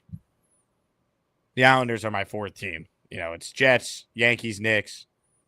2 and 3 is, just as big of a Yankee and Knick fan, but the Jets are number 1, obviously. And then hockey for me. But O'Leary is like Jets, then Islanders, so I'll ask him. Let's see. Bat fella, Brady Cook is not good. He's not supposed to be good. He's a UDFA. He's a camp arm. Love Bites writes in, we would have won more than 5 games last season if we had Brady Cook. Love Bites, thank you for the time today. It's been a fun run.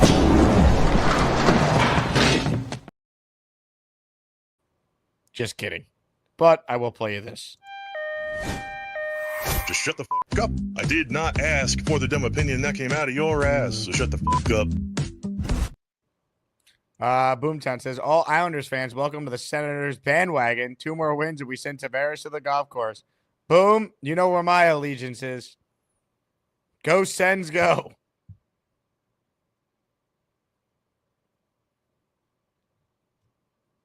Kicker the kicker. Call Easton Stick. That was one of my favorite Buffalo Jet fan bits. He's like, if they have Easton Stick at quarterback, I will criticize this regime. But I think they have a plan if they're going to move off for Rodgers. He's like, it's not going to be Easton Stick. And he was right. He got Justin Fields.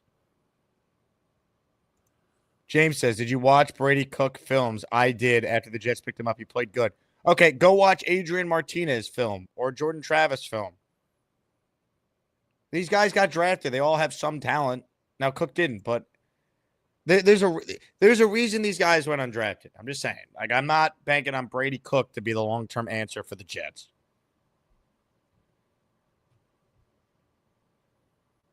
I'm sorry. If he is great, if Brady Cook starts a game for the Jets in 2025, something has gone horribly wrong.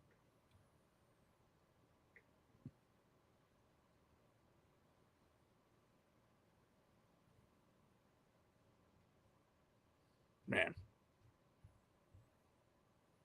Hit the like button if you haven't. Appreciate all of you tuning in. What a show it's been. What a time to be alive. If you need a lawyer, you guys know who to call. Mr. Bonesy is who you call. Did I miss anything here?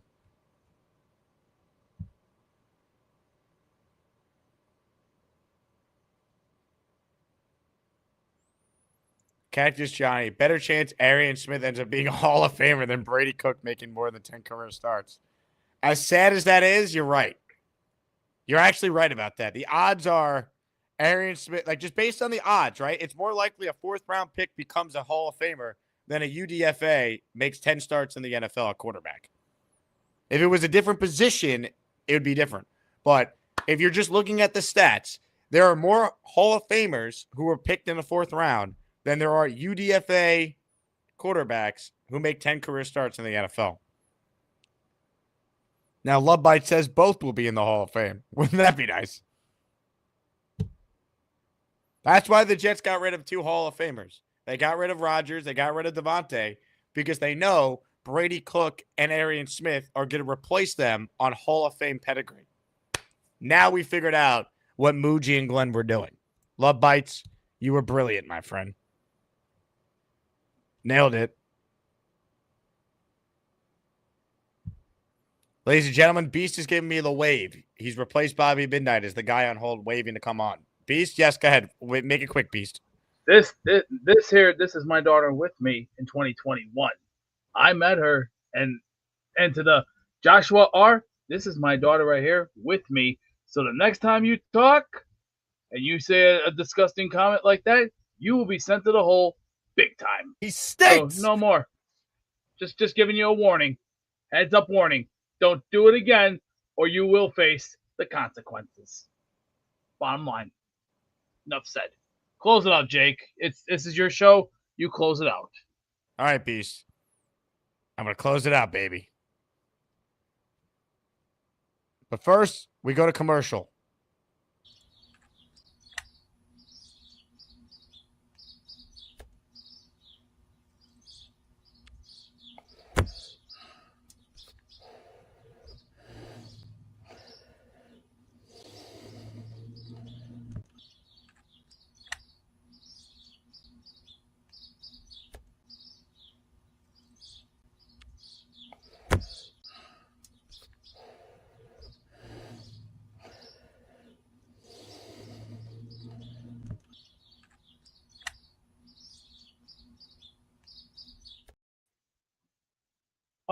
This is also here. Jake, are you still here? This is my daughter right here too. That's my daughter. Has my eyes, has my power, and my pure heavy power of metal. So, any more questions? No more. Now, Jake, I'm giving you the floor because this is your show. I'm not going to be the asshole. You close it off because I'm not going to be rude. This is not. Breaker 666. He's the man who would kick your ass, and then he'd gobble goo. Eyes and power confirmed, Beast. Well done. Well done. All right, that's a show. Thank you all. We're back tomorrow. O'Leary joins us. Samini was on with me in the morning. If you guys want an hour of Jet insight from him, good conversation with Rich. Always appreciate his time. Shameless plug, patreon.com/Jake Asman Show. If you want to join us at our Yankees outing, 36 tickets are left. Once we sell out, I can't guarantee that we get more. So it's first come, first serve to Patreon folks. If the Patreon crew has any extras, I will open it up to the general public on a first come, first serve basis. But we've been mentioning it for a while. The link is up. If you want in, patreon.com/Jake Asman Show. Thank you all for watching. Once again, we are back tomorrow. My name is Jake Asman. If you've been watching for the last 2 hours, you knew that. I will talk to you guys soon. JETS. Jets, Jets, Jets. The Asmaniacs roll, the party's alive. Jake Asman's the fire, keeps the vibe in drive. Fireman and chant echoes the air. Jets, Jets, Jets, we're everywhere.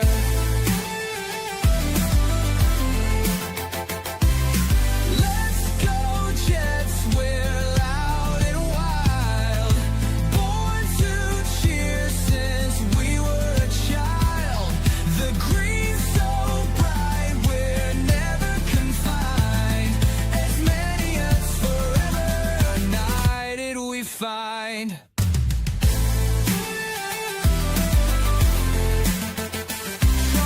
Gorman shines, a star on the floor. With Mr. Bonesy, we're harder to ignore. The songs, the chants, the spirit, the bond. The night keeps going till the break of dawn. Let's go Jets, we're loud and wild. Born to cheer since we were a child. The green's so bright, we're never confined. Asmaniacs forever united we find. Let's go Jets. Let's go Jets. Let's go Jets. Mr. Bonesy. Mr. Bonesy, it's great to have you, but it's time to get the fuck out. Right, Glenn.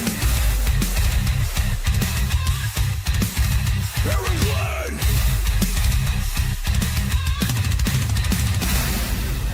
I got just the guy to get us going tonight.